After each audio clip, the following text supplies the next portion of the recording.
Hello, everyone. Welcome to Progressive HR Live.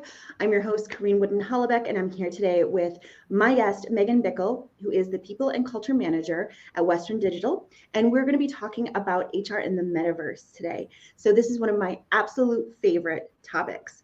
So if you're a regular to Progressive HR Live, you know that this is the time when you can go ahead and little frog in my throat. Introduce yourself in the audience and let us know where you're streaming from.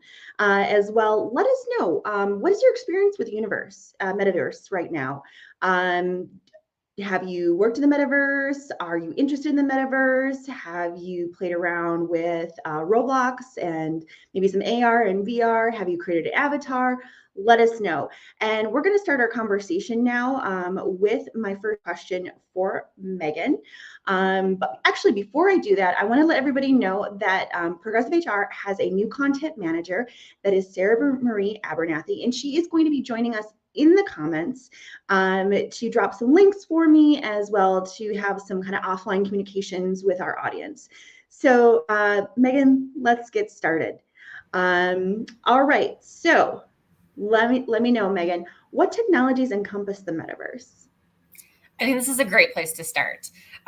So if you think about technologies that make up the metaverse, it's things such as virtual reality, augmented reality, the Internet of Things, right? So like the connectivity of our devices, artificial intelligence, blockchain, crypto. It's really thinking of the metaverse as an interactive version of today's social networking mediums. Thanks, Megan. Oh my gosh, I was so enthralled with seeing the people coming in on the comments that I kind of got a little bit off track here. But so we're going to do some introductions and go to our comments. There's a few people that are coming in now. And I just wanted to say hello to, we have Omar. Sorry for any mispronunciations. And then Kathy Jeffrey is joining us from Oakland. Hi, Kathy. I just saw Kathy virtually yesterday on the Club Health rehearsal. And then we also have, that's actually Sarah Marie there. Sarah Marie says hello as well. And just checking to see if we have anybody else coming in, and we don't. So if you just joined us now, this is Progressive HR Live, and our conversation today is HR and the Metaverse. I'm here with Megan Bickle, who's the People and Culture Manager with Western Digital. And we're going to be talking all about the Metaverse and HR. And so if you have any questions for myself or for Megan, please go ahead and add those to the comments. And we're going to start with our next question. But before I do that, actually, Megan, where are you joining us from today? I'm joining from New York City. And where are you going to be tomorrow? I'm flying out to London. I'm actually running the London Marathon on Sunday. That is awesome. I'm all praises to you, because that is so cool. Before this, Megan and I were just talking about the weather in London, and she said, it looks like there might be rain. I'm like, laughed, because it's always raining in London, even if it's for 5 minutes, it's an island. So, okay, let's go back to our questions here. And I wanted to ask you, Megan, what are the main HR use cases for the Metaverse? Oh my gosh, there's so many. So there's the opportunity in recruiting, employee onboarding, training and development, leadership development, employee engagement, performance management, feedback. Wow, those are just a few examples, but I feel like the opportunities are limitless, specific for how HR can embrace the metaverse. Yeah, and I completely agree. One of the questions that I want to ask you is what is your favorite use case? What is the use case that you're most interested in? Yeah, the one that most interests me is specific around employee onboarding. So thinking about the potential where perhaps an organization utilizes something like a virtual campus where everyone's creating avatars and there's a cohort-based experience. And day one, you and your avatar are walking across the campus after you've selected your outfit, of course, and walking into an auditorium and turning and making introductions and giving high fives and taking selfies as a group. So looking at what are those ways that are scalable, but still create a unique a unique experience versus somebody logging in from their home or going on site and experiencing death by PowerPoint. So I think there's a lot of great opportunities within the metaverse specific to how to onboard and engage new employees from the get-go. I thought it was interesting how you mentioned dressing. So one of the use cases, and it's not an HR use case, but a lot of fashion companies are using the metaverse right now. And I was just reading yesterday that there is an organization, and I'll mention it later, that you can go in and you can select if you want to wear Nike or if you want to wear Gucci, or if you want to wear Prada, and then you either pay via blockchain, Bitcoin, or like an NFT. And I think that's pretty cool, is like bringing fashion accessibility to other people as well. Oh, I attended an event hosted in a virtual campus. And when I was picking out my outfit, I didn't have the option of Gucci or Prada, but that would have been fun. Like really, like customizing, what kind of purse am I carrying as I'm walking across the campus. I remember it was just like I chose a dress and I chose high heels, and then the attention to detail of as I was walking across this physical campus or this interactive campus, actually hearing my heels click against the concrete. It was such an interesting experience, and also made me as a participant feel more engaged in the experience than, again, like death by PowerPoint. But now I'm a little envious that, Gucci or Prada, some of the, fashion brands weren't options in that particular experience. Yeah, and maybe you could choose a t-shirt that says "I love people operations" or something to that expect. Yes. Oh, that's even more fun branding. Or like taking it back to employee onboarding, or what if like, it's your virtual swag. Yeah, no, I think that's an awesome idea. It's like, what if you're a company and you're doing onboarding, or you're doing like a job fair, and you have like this virtual swag and you don't even have to like have people purchase it. You can just give it to people and say, "Here, have our virtual swag." I think that's amazing. I mean, employer branding right there. I love this idea. I think this is our next career opportunity. Yes, exactly. So we have a few more people joining us. Rolando says hello. Good morning, Corinne and Megan, and LinkedIn. Rolando has joined us a few other times for conversations here on Progressive HR Live. And then we have a LinkedIn user, and I'm going to look up and see who this is here. I'm going to butcher this name. Manoja or Mano? Okay, Manoj. I'll just say that. And then I think we have another person coming in that wants to say hi. And Safia says, hello from India. Very international group we have today. And okay, so let's go back to our questions. And I wanted to mention again, if anybody has any questions for Megan or myself about HR in the metaverse, or if you have any comments, please go ahead. And this is an interactive live. We'd love to hear from you. So let's first, before we have the question, I wanted to mention, because we're talking about metaverse and HR in the workplace. David Green had put out a great newsletter. David Green, he's the CEO, founder of Insights 222 and the People Analytics. And he reports all those great monthly, what are the best HR articles for April, etc. And so he had added one of these great statistics to his newsletter. It said, research from Express VNP surveyed 1,500 employers and 1,500 employees. And they highlight that 77% of employers are excited about the metaverse, and 57% of employees share the same excitement. So I thought that was really interesting, is that employers are really, like 77% of employers are really excited. And then that 50% of employees, it's less than employers. So why are we seeing that kind of gap? What do you think? Yeah.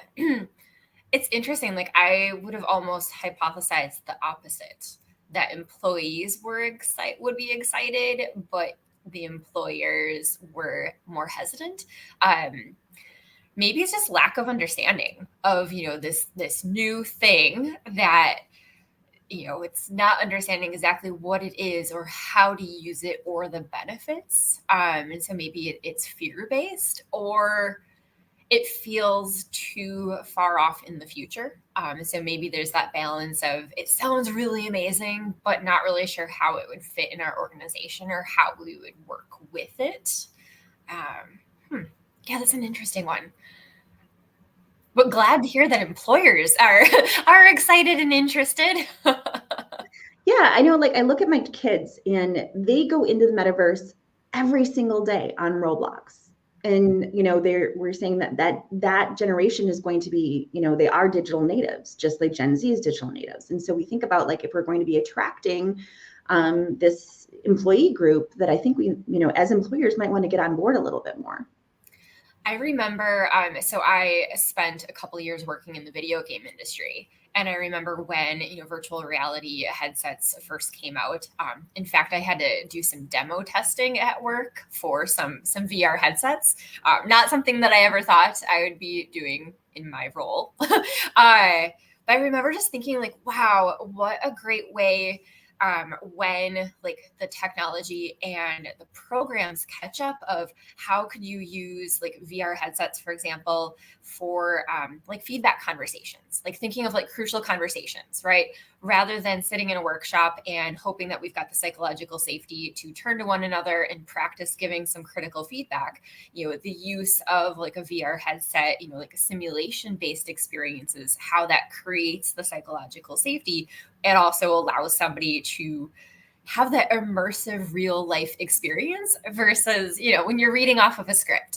But that was years ago. And it's interesting where there's been some progress in like simulation based experiences, but then in other aspects, it feels like we haven't moved fast enough. So there's that curve, is it the expense? Is it the investment in these technologies is too much for organizations to absorb at this time? I know those are a lot of questions. And since you brought that up, I guess we can kind of hop to the question of like, why do you think that adoption has been really, really slow right now of HR, the metaverse, seeing that like 77% of employers are really excited about it and more than half of employees are excited about it? Yeah, I guess one assumption is the cost. This to make this level of investment, it takes a lot. And I guess I wonder, if you were to parse apart the employers are excited versus employees, well, what about the executive team, right? Like the leaders that have to sign off on these expenses and helping support the strategy, like, are they excited and invested? Yeah, it feels like there's definitely, there's some organizations that are, contemporary, forward thinking, always embracing, like, we want to innovate, we want to be known for this. Like, if you think of your classic change management, where like the person that is going to get the latest and greatest iPhone, right? Like they're standing in line all night long to get the latest and greatest. Then you've got a group of people that they'll wait like 6 months after the phone has come out. And then you've probably got people that, I don't know, maybe they still have that bag phone from like the early 2000s where it's like, you're going to be prying this out of my dead hand. And so there's that balance of, are the metaverse technologies, have they been socialized enough in the HR field? Or is it still really just, a handful of organizations that are starting to make forays into this? But yeah, it's a great question. I'd be curious, for anyone joining in, if your organizations are embracing some of these technologies. I had posted a poll on LinkedIn a week ago in advance of this conversation to ask, how is your company using it? And basically everyone that responded was like, nope, we're not. So I just wonder if there's fear, if it's the cost, if it's, too much too soon, or we're not ready. Yeah, so that's a great question for the audience. So audience, what do you think? What are the reasons the adoption is slow? Is it because of the recession? is because everybody is very much focused on, unfortunately, we're focused on layoffs and cutting costs, and not so much in the idea of having these new technological advances and testing these things out? Or is it fear? Are we still trying to get an understanding of what the ethical considerations could be, and maybe the policies, because there's a lot of policies that need to be taken into consideration? Let us know in the comments what you think, what the barriers are to adoption, or why adoption is slow. And then I do see that we've got some questions in the comments here. There are questions about diversity, equity, inclusion, and we'll get to that when we talk about our diversity, equity, inclusion part of the HR and the metaverse. So I just wanted to quickly go. Should we go to some slides really quickly? Yeah, let's show some visuals. All right, so we'll go here, nifty difty. So go ahead, Megan, tell us a little bit about this slide. So for everyone watching, I know that this slide is an eyesore. There's a lot of great content. So first of all, a huge shout out to the team at Drop, who saw my LinkedIn post that Corianne and I were going to be talking about this today, and sent over some amazing visuals. So this is really just highlighting the evolution of, the internet, telecom, like advancements in technologies and how it plays into the metaverse. So I love that, it's taking us back to, web 1.0, like think back, early late 90s, dial-up internet. I don't know if any of you had an ICQ or, AIM, like chatbot. And just looking at like the progression, right? So if you look at the early 2000s, you've got like Sims, right? And then, Facebook became a thing. Then mid 2000s, Corianne, you mentioned your kids are playing, Roblox. You've got when the iPhone launched, which sometimes it's wild to think, pre-iPhone, our phone just dialed and made call and sent text messages. And, I had worked in the cell phone industry. And so I remember like when picture messaging came out, and now it's a computer. And then just looking at, again, just the evolution of the internet and technology, but then also how we've grown to use these devices. So, quick contest poll to the audience.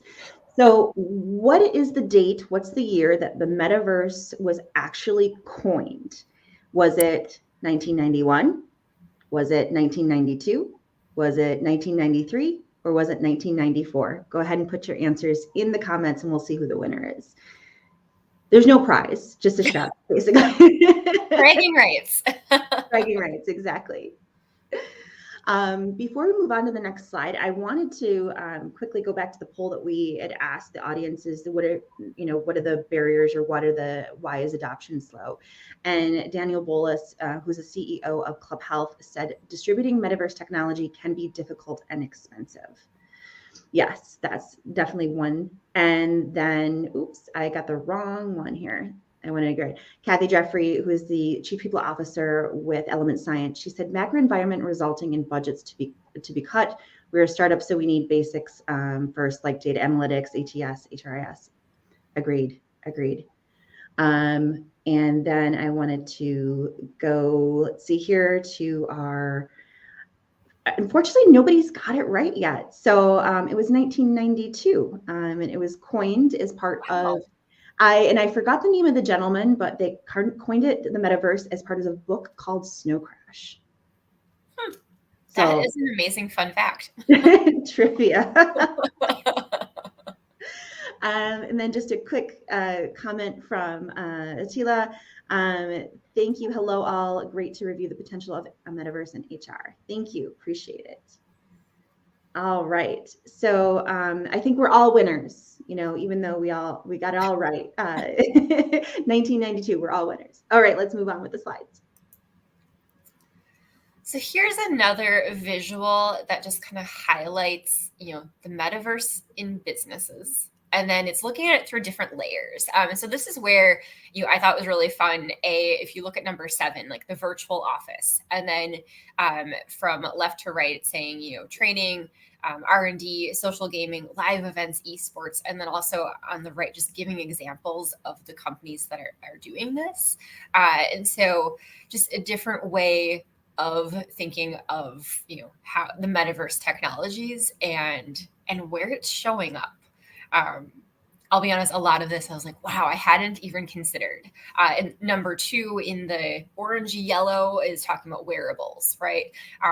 Does anyone remember years ago when Google came out with like the Google Glass, and everyone was in uproar about the privacy concerns of, oh my gosh, like I could be on a date and this person could be, filming our date and it's transcribing, and just the weirdness that quickly spurned from that. I remember I was living in San Francisco at the time, and I remember walking down the street, and like the first time I saw somebody wearing the Google glasses.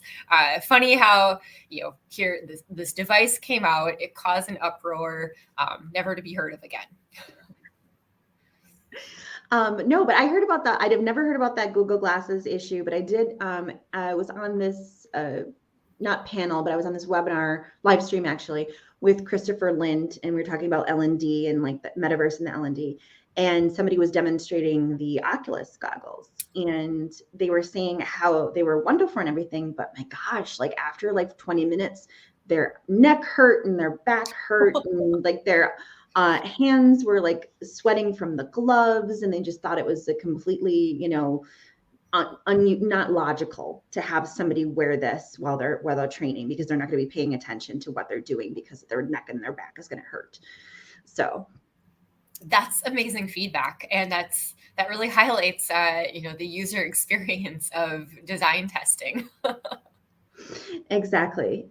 And I wanted to make a mention in regards to when we're talking about the virtual office. So I was reading the article yesterday, and I'm sorry, everybody, I don't exactly know what article it was, but I can drop it in the comments a little bit later. And it said right now, like with remote work and with hybrid work, we're very much not addicted, but we're very much used to working in second D, which is Slack and Zoom. We're working, very much. And one of the issues with second D, when it comes to executives wanting employees to return to the office, is that they're feeling like they're missing the verbal cues, or they're missing the nuances that you don't get with second D. And they said, but the metaverse is actually 3D, where you can replicate nonverbal cues and subtle behaviors, and you're basically stimulating or simulating or mimicking the natural world and water cooler conversation. So they were kind of like saying, you love the second D, but yet you want people to return to the office because they're not getting these water cooler conversations or these subtle nuances, but yet you're very slow to adapt the metaverse, which is 3D, which could do that. So it was kind of challenging executives to say, pick a side, pick what you're going to do here. Sounds like a really neat article, and it's a great way of saying, like, okay, executives, like, we hear you as to why you want people in the physical office, and here's an option that actually meets everyone's needs. You get those verbal cues, you get the water cooler conversation, but your employees don't have to commute. Yeah, and then that goes back to the diversity, equity, and inclusion considerations, is that you're being more accessible in the metaverse, you're being more accessible even with 2-day 2. So that, there is a use case for the metaverse for diversity, equity, and inclusion, for allowing people with accessibility or disabilities to be part of your organization. It creates more belonging when you're all kind of in the metaverse together. Yeah, wholeheartedly. I know that came up a lot over the pandemic, with so many companies being fully remote, where all of a sudden it was like, just people felt it was more equitable, or there was less like microaggressions, and just all of these positive domino impacts, where people felt a stronger sense of belonging, and that they could do their best work and bring their full self to work. So with that, I wanted to go to one of the questions that was posed a little bit earlier, that I said that we were going to go back to. And this one here, it is, okay. How would you engage global colleagues on equality, diversity, inclusion, and belonging? And what considerations would be important for organizations to embed this with the metaverse? I'm assuming this is referring to the metaverse because it's a conversation about the metaverse. Wow, what a rich question. I think it ties to, well, what is the company's strategy on EDIB? Like, what are the goals? What does good look like? And then what are some of the threads that you can pull on? And while this topic is specific to the metaverse and looking at, okay, well, what role can embracing some of these technologies play in our EDIB strategy? How will this be advantageous? How will this differentiate us as an employer of choice, and creating an environment that employees recognize as being more equitable? I think, how to approach this, do some research into some of the various technologies, or what is the use case that you're really going to champion. And with that, I just want to flip to one more slide to kind of highlight, specific to HR.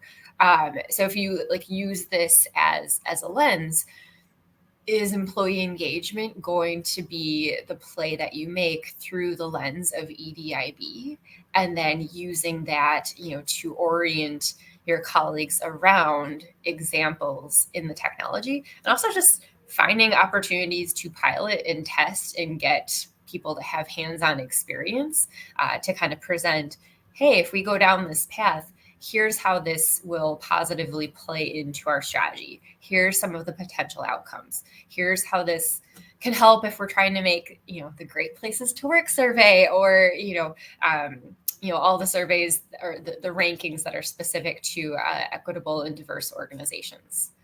So I would kind of approach it in terms of, what's the lever, what's the play that I'm going to make, knowing, through the lens of, I want to impact EDIB, versus approaching it from the get-go as an EDIB strategy.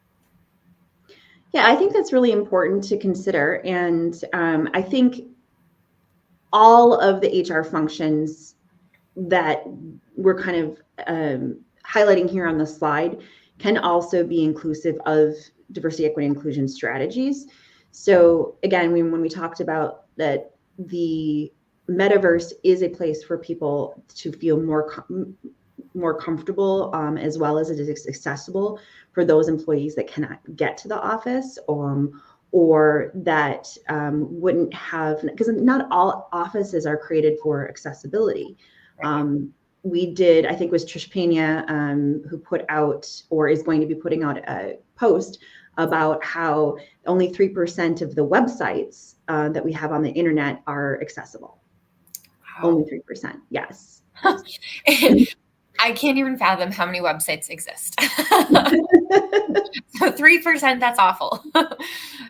Aren't there more women in executive roles? Isn't that percentage higher than 3%? Yes, it is. Yes. So, I mean, using the metaverse again is a way to make it, technology or the work environment or the virtual office accessible. I guess, because I'm talking about this a lot, I guess that would be my favorite use case. Yep. So audience, looking at this infographic here and kind of reading it over, what's your favorite use case? What do you think is going to be something that you're going to be resonating with in regards to the metaverse? And here's a great, interesting statistic that I looked up today, is that according to Gartner, by 2026, which is just, little under 3-ish years from now, 25% of people will spend at least 1 hour a day in the metaverse for work, for retail, for school, networking, and leisure. So I thought that was a pretty cool statistic. Interesting. Yeah, ask my daughter, she's already spending 6 hours in the metaverse. So. Oh my goodness. All right, so we're gonna kind of head back to the regular layout here. And for anyone who is interested in this conversation, we are going to have this conversation on replay on LinkedIn. It'll be replaying for about a week on LinkedIn. And then if anybody wants to watch the recording, there is a recording on YouTube as well. And we're going to share that on Progressive HR page, my page, and Megan's page as well. So all this talk about how wonderful the metaverse is, Megan, but we have to consider what kind of legal and ethical issues should be aware of with regarding the metaverse.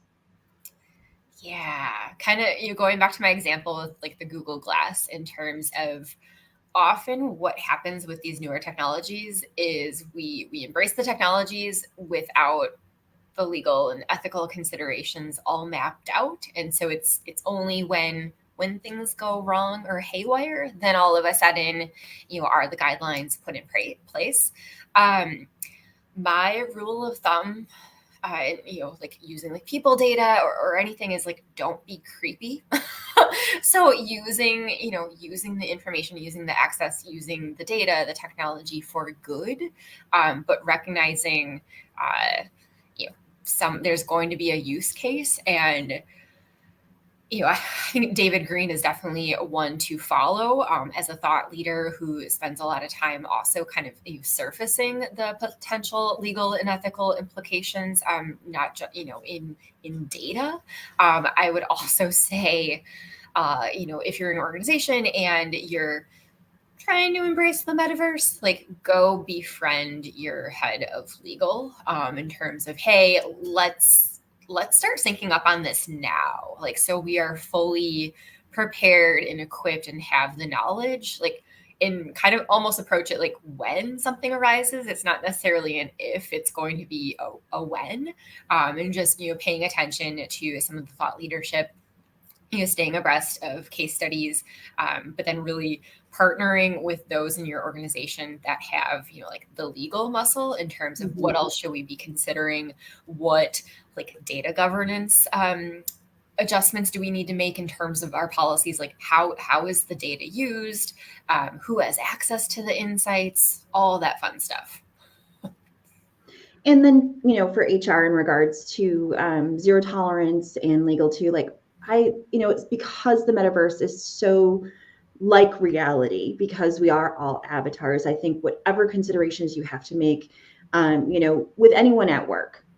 So, as Megan mentioned, microaggressions or discrimination, those items still apply to the metaverse.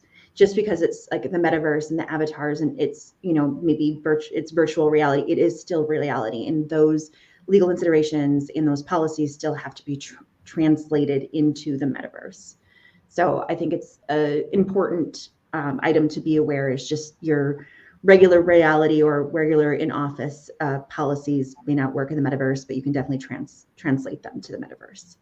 Yeah, and that's a great reminder that, for any company that has their regular once a year, harassment training, the training is going to have to evolve, right? Like, to ensure that employees have that understanding of the same rules apply in the physical space as well as in the metaverse.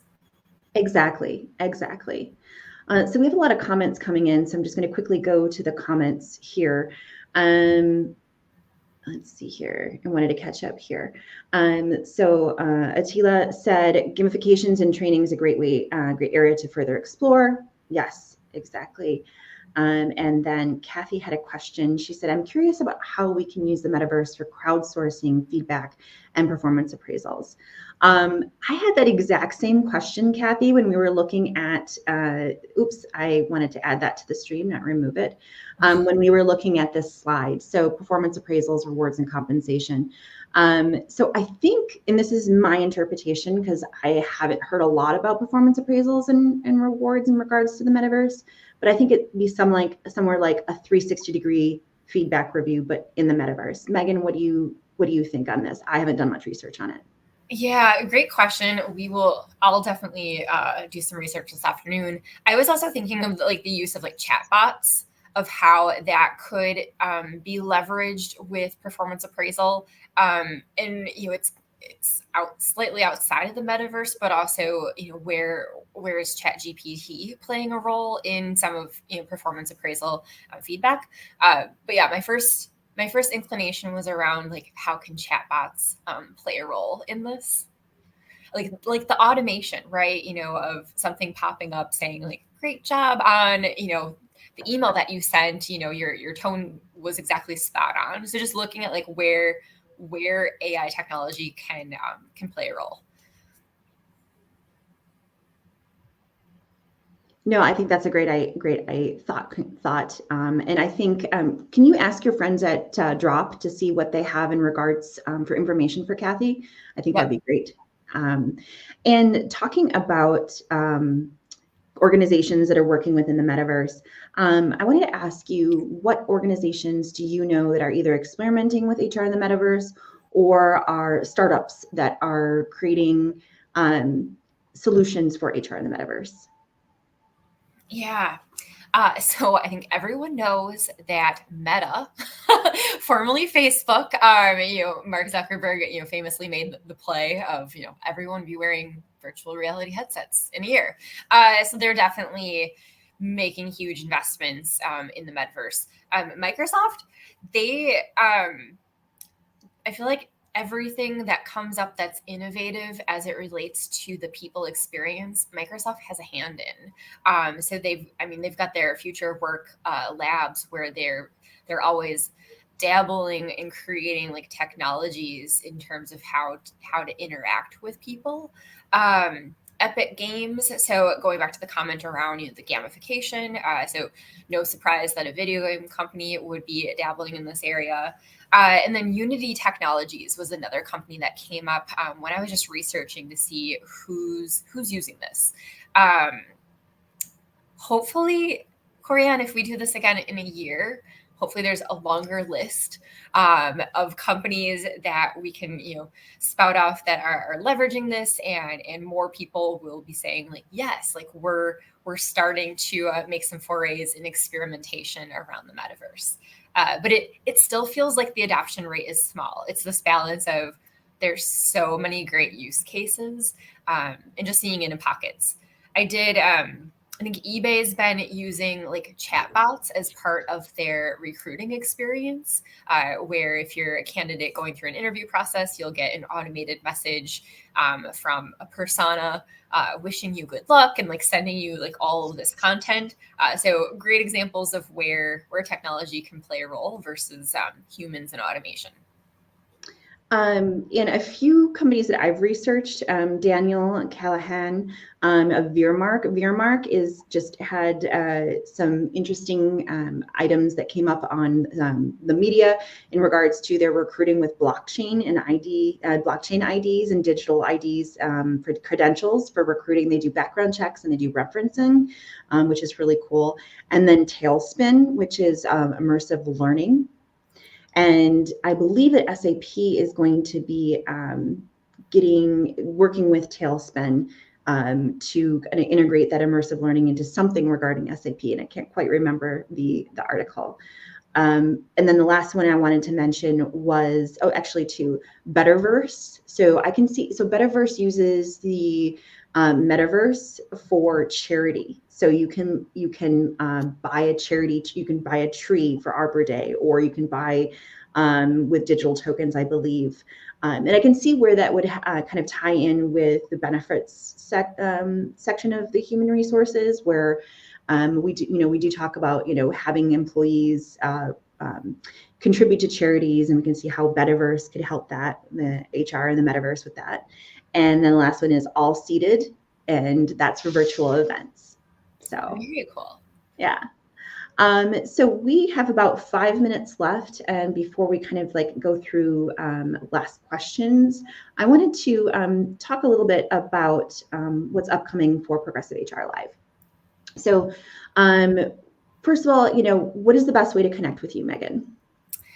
I'm on LinkedIn. So feel free, type in my name, send me a message, send a connection request, but would love to hear if you've got any great comments or questions, or even examples of how you're using the metaverse. And then, so for ease, Sarah Marie is going to go ahead and drop the link to Megan's LinkedIn profile in the chat now. And then I wanted to let you know, audience, that the episode 5 of Progressive HR Season 3 is coming, going live in May. And we're going live with Sudha Diwivdi, and she is a CHRO of Terranet. And we're going to be talking about today's CHRO in the global business world. And Sarah Marie is going to go ahead and drop the link to that event if you wanted to join us for that event. As well, if you want to learn more about Progressive HR, which is the HR Executive Thought Leadership company, and our HR technology events and our HR thought leadership tracks, we have events with companies like Proven Base, Club Health, GoCo. You could visit our Progressive HR LinkedIn company page, where everything that we're doing is on the page. Sarah Marie is going to go ahead and drop that link into the chat as well. You could also DM me directly if you have any questions or we're interested in contributing or collaborating with Progressive HR. And lastly, you can stay up to date with everything that we're doing if you wanted to subscribe to the Progressive HR newsletter that comes out bi-weekly now. We used to be monthly and now we're bi-weekly. So kind of last minute questions for Megan, last minute summary. We have a few comments, maybe questions in here from the audience. Actually, those are all the links. Actually, here's a great question from Rolando. Do you see this technology being used during employee benefits open enrollment meetings? If yes, are there advantages to compared Zoom meetings in conjunction with PowerPoint presentation and videos? Fabulous question. So yes, I definitely see a benefit of leveraging the metaverse over PowerPoint. Just it's more interactive. It's more interactive. It's more engaging. It's more immersive. And so I think that's a great example of how, for like benefits meetings, like, for using an example of like a virtual campus. So this one event that I attended, the tech platform was called Verbella. And so I attended a session where we were all seated at small group tables. And the technology of Verbella allowed for like a facilitator to be up on stage talking, and then would encourage like the small table conversations and could adjust the volume or the sound. So I could only talk to those at my table. I couldn't hear the table next to me. And so thinking of like, how could you facilitate, a session like on benefits? Is this something where you would want to do a presentation where you're up on stage and everyone's sitting in the audience, raising their hand and asking questions? Would you want, like table topics? Like, so again, it's really thinking of what's the goal? How do you make it a little more engaging and interesting? With benefits, maybe you're highlighting wellness, right? So maybe you're walking around like a virtual campus and showing, here's the gym facility, or, we like to take walking one-on-ones, like, kind of getting creative and thinking through like what's the goal and how do I approach this differently, and what role can leveraging a new technology play? That was a great question, Rolando. Thank you. So we're going to be ending in the next minute or so. If there's any other last questions, then we can go ahead and answer those. There is a question here from Motion, and I'm not really sure how to answer this. What would you take of recession? So I think it is a question about what we talked about earlier about the metaverse and the recession is one of the reasons why it's maybe slow adoption, is that, and as Kathy mentioned, that cost is an important consideration, and many many organizations right now in regards to people operations are just thinking about getting the basics down. Oh, did you freeze, Megan? Oh, I think Megan froze. Oh, there we go. Yep, I was going to echo that sentiment exactly, in terms of, I think what we're seeing right now is organizations are reprioritizing what are the key priorities as it relates to their people. And so that's where perhaps making investments into, newer technologies like the metaverse might go to the bottom of that wish list. Yeah, agreed. And quick, before we end here, Rolando said, wow, great insight. Thank you. All right, everyone, this is our ending, our summary of this Progressive HR Live. Again, we talked about HR in the Metaverse, and Megan Bickle is is the People and Culture Manager for Western Digital, and People and Culture Director. Apologies. She is going to be available if you wanted to talk to her on her on her LinkedIn profile. And Sarah Marie is going to go ahead and add that LinkedIn profile again to the chat so everybody can connect.